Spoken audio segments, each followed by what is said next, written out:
Сәлем достар. Бүгін біз сіздермен лимон пассет жасайтын боламыз. Ол үшін бізге ең алдымен лимон керек болады. Мен 2 дана лимоннан жасап алатын боламын. Егер сіздерге көптеу қажет болса, сіздер 3-4 лимоннан жасап алсаңыздар болады. Соған қарай құрамын да көбейтіп отыратын боласыздар. Осылай ең алдымен лимонымыздың ішін жақсылап тазартып алатын боламыз. Бізде мына жерде фок еткізетін боламыз.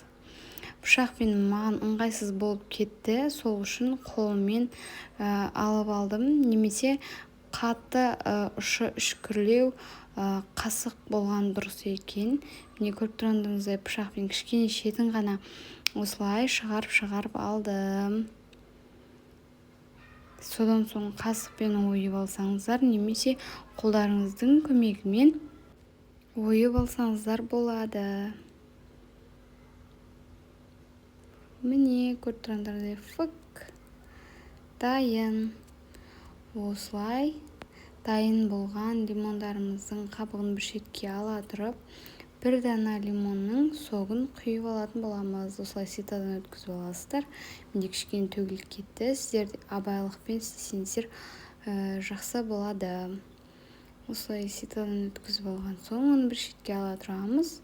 Содан соң сливкемізді 33 немесе 35% сливкемізді осылай қыздырып алатын боламыз. Енді қайнап шығайын деп тұрған кезімізде лимон согын қосамыз. Міне көріп тұрғандарыңыздай ең алдымен қантымызды қосып алатын боламыз. Содан соң лимон цедрасын қосып аламыз. Әрине бұның барлығы дәм беру үшін. Менің арнама жазылып қолдап кетіңіздер. Сіздердің қолдауларыңыз мен үшін өте маңызды. Сіздер лайк басып кетсеңіздер, менің көңілім көтеріліп қалады.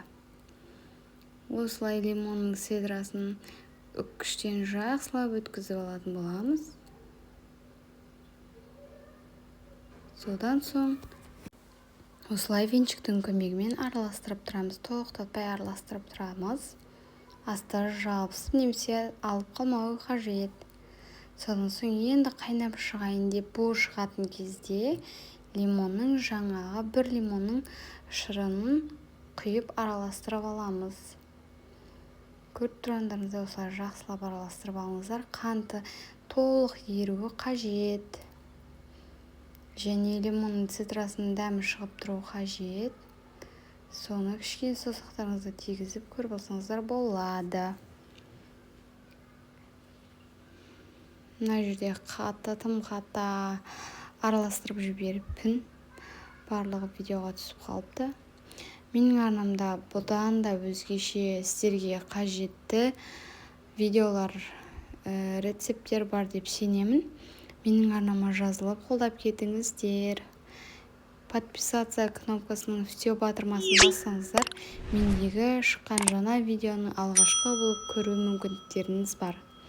Міне көріп тұрғандарыңыздай лимон шырынын қосып, тағы да кішкене венчикпен араластырып алсаңыздар, ол қою күйге енеді екен. Міне көріп тұрғандарыңыздай 5-ақ минутты алады.